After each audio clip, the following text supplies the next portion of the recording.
The dust came first. Before the banners, before the screams, before the clash of iron, a brown wall rose over the plains of eastern Anatolia and swallowed the horizon. Somewhere inside that dust, the emperor of the Romans was riding toward disaster. By sunset, his army would be broken.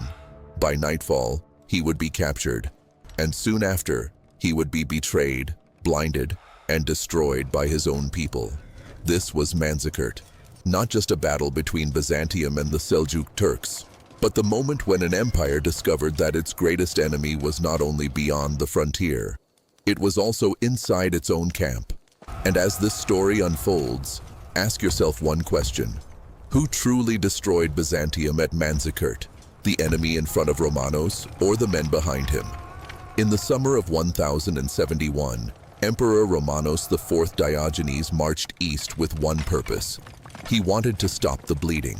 For decades, the Byzantine frontier had weakened under the pressure of Turkish raids. Villages burned. Roads became unsafe. Anatolia, the great military heartland of the empire, was no longer secure. If Anatolia was lost, Constantinople might still glitter with gold and marble, but the empire behind it would be hollow. Romanos was not a palace dreamer imagining war from behind silk curtains. He was a soldier emperor, ambitious, hardened, and desperate to prove that Rome still had strength. He gathered a vast army, perhaps 40,000 men, perhaps 70,000, a huge host of Byzantine regulars, Armenian troops, Norman and Frankish mercenaries, Turkic auxiliaries, palace guards, nobles, priests, wagons, servants, and thousands of horses. But size can deceive. Great armies do not always carry great unity. Inside the Byzantine camp, loyalty was already cracked. Romanos had powerful enemies in Constantinople, especially among the Ducas faction, men who saw him not as a savior, but as a threat. If he won, he would become too strong. If he failed, they could destroy him. So while the emperor rode east, betrayal rode with him under Roman banners. The enemy beyond the frontier was unlike the armies Byzantium preferred to fight. The Seljuk Turks were speed, smoke, and hunger on horseback. Their light cavalry could ride for miles across harsh country, fire arrows from the saddle, vanish into dust, and return before heavier troops could reorganize. They could exhaust a line, stretch it, blind it, and make courage rot into panic. Their leader was Alp Arslan, the sultan of the Great Seljuk Empire. His name meant heroic lion, but his greatest weapon was patience. He knew Romanos wanted a decisive battle, the kind an emperor could display as proof of power. Alp Arslan would not meet Roman strength with equal weight. He would meet it with movement, deception, and timing. Romanos pushed deeper into eastern Anatolia, toward the fortress of Manzikert, near Lake Van. The march was hard, the landscape was open, dry, and cruel. Soldiers moved through heat and silence, listening for hoofbeats that seemed to come from nowhere. Then Romanos made the mistake. He divided his forces. A large detachment under Joseph Tarchanaiotes was sent toward Kliat, away from the emperor's main body. The reasons remained debated, but the effect was deadly. The imperial army, already far from safety, was weakened before the real battle had even begun. Manzikert fell quickly. For a moment, Romanos seemed to have succeeded. The fortress was taken. The imperial standards rose over the walls. Men who had marched through danger could imagine victory, payment, honor, and the road home. Then the scouts returned. Alp Arslan was near. Not a raiding party, not scattered horsemen. The Sultan himself had turned north. Fear moves quietly at first. It begins in the eyes of scouts, in the way officers stop laughing, in the sudden tightening of hands around spear shafts. Byzantine foragers were attacked. Patrols found Turkish cavalry watching them from a distance. The emperor had taken Manzikert, yet the plain around him was becoming a trap with no walls. Alp Arslan prepared his men with grim clarity. Tradition says he wore white, the color of a burial shroud, as if telling his warriors that death and victory were now walking together. He knew he was facing the emperor of the Romans, and he knew the emperor wanted the wrong kind of battle. Romanos formed his army for combat. His troops spread across the plain in lines of mail, shields, spears, cavalry, and banners. The emperor held the center, surrounded by the imperial guard. Behind him waited the reserve under Andronikos Doukas, a man tied to the faction that hated Romanos. That reserve should have been the army's spine. Instead, it would become the wound. The Seljuks opened the battle with arrows and motion. Their horsemen rode forward, loosed volleys, then wheeled away before the Byzantines could close. The imperial line advanced, trying to force the enemy into a real fight. But the Turks would not be caught. They circled the flanks. They vanished into dust. They returned from new angles. Arrows struck shields, helmets, horses, and faces. The Byzantine army kept moving forward, but every step made it more tired, more stretched, and more blind. This was what Alp Arslan wanted. He made retreat look like weakness.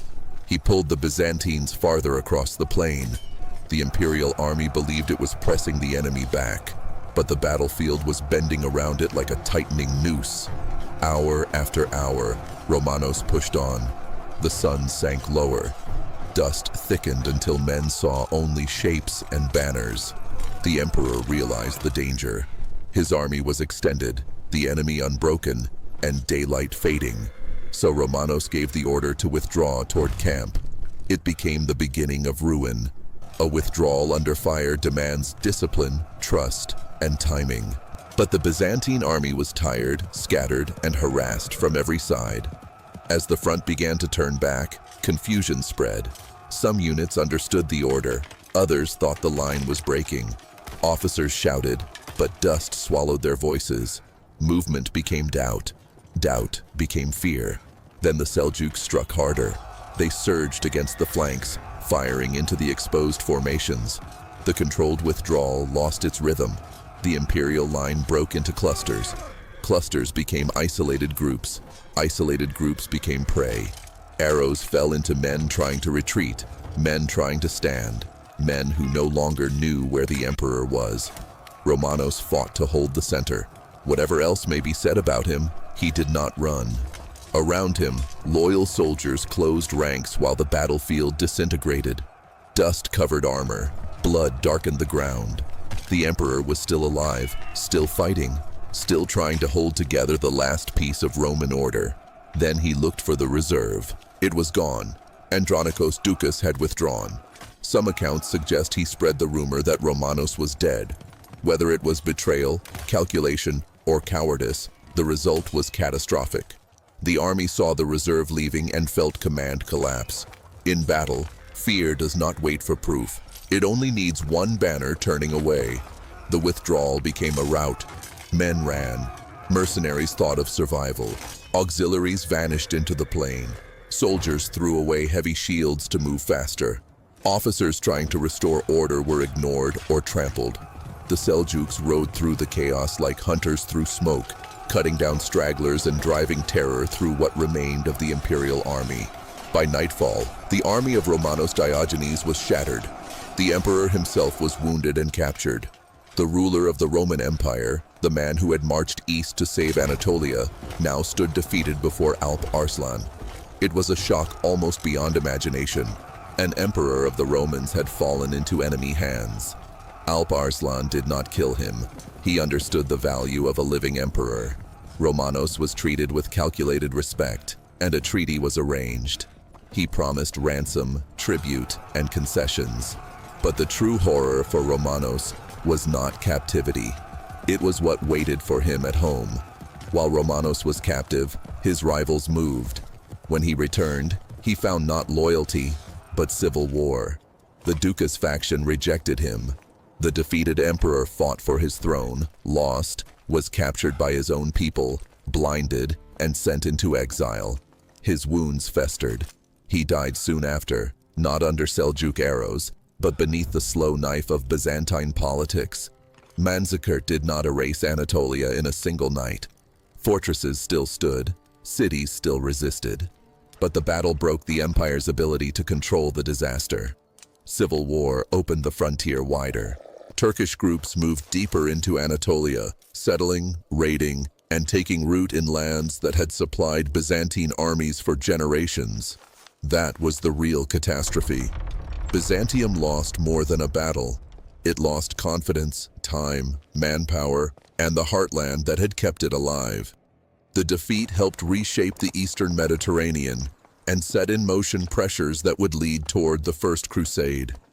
Manzikert became more than a place. It became a warning.